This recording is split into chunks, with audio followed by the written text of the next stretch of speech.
யெகோவாயிரே prayer team வழியாக தேவ நாமம் மகிமைப்படுவதாக உங்களையும் வெல்கம் பண்றேன்.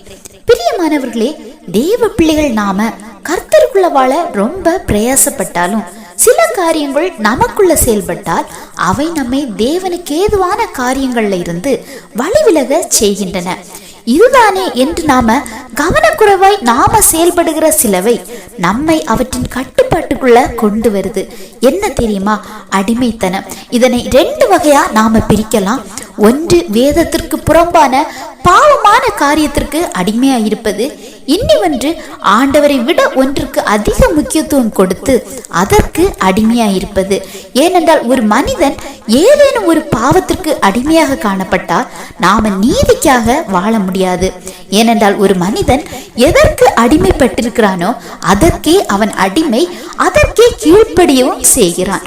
ஒரு மனிதன் பாவத்திற்கும் நீதிக்கும் இணைந்த வாழ்க்கை கண்டிப்பா வாழ முடியாது. வேதாகமத்தின்படி ஒரு மனிதன் 2 எஜமான்களுக்கு வேலை செய்ய முடியாது. ஒருவரை ஏற்றுக்கொண்டு ஒருவரை பகைக்கும் நிலைதான் கண்டிப்பாக ஏற்படும். எனவே பாவத்திற்கு அடிமையான நபர் நீதியை செய்ய முடியாது, ஆண்டவருக்கு பிரியமாய் வாழ முடியாது. எனவே ஒரே ஊற்றிலிருந்து தித்திப்பான மற்றும் கசப்பான நீரானது உண்டாகாது. ரோமர் 6:20 படி நாம பார்க்கும்போது, பாவத்திற்கு நீங்கள் அடிமைகளா இருந்த காலத்தில் நீதிக்கு நீங்கினவர்களா இருந்தீர்கள் அப்படின்னு நாம பார்க்கலாம். உலகப்படியான எந்த காரியத்திற்கு அடிமைப்பட்டாலும் அது பாவம்தான். அதனால எந்த நற்பயனும் நமக்கு உண்டாகாது. அதே நேரம் இந்த பாவத்திலிருந்து நாம விடுதலையாகும் போது நாம பரிசுத்தமாகிறோம். அதன் பலனாக தான் நித்திய ஜீவனையும் நாம பெற்றுக்கொள்றோம்.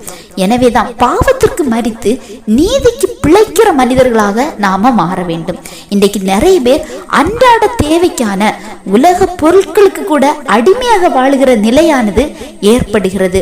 ஏதோ ஒன்றுல நீங்க விழுந்து போறீங்க அல்லது ஆண்டவரை விட அதற்கு முக்கியத்துவம் கொடுக்கிறோம்னா அது நம்மை அடிமைப்படுத்துகிற ஒன்று. அதன் கட்டுப்பாட்டுக்குள்ள நாம இருக்கிறோம். எனவே சிந்தித்து செயல்படுங்க.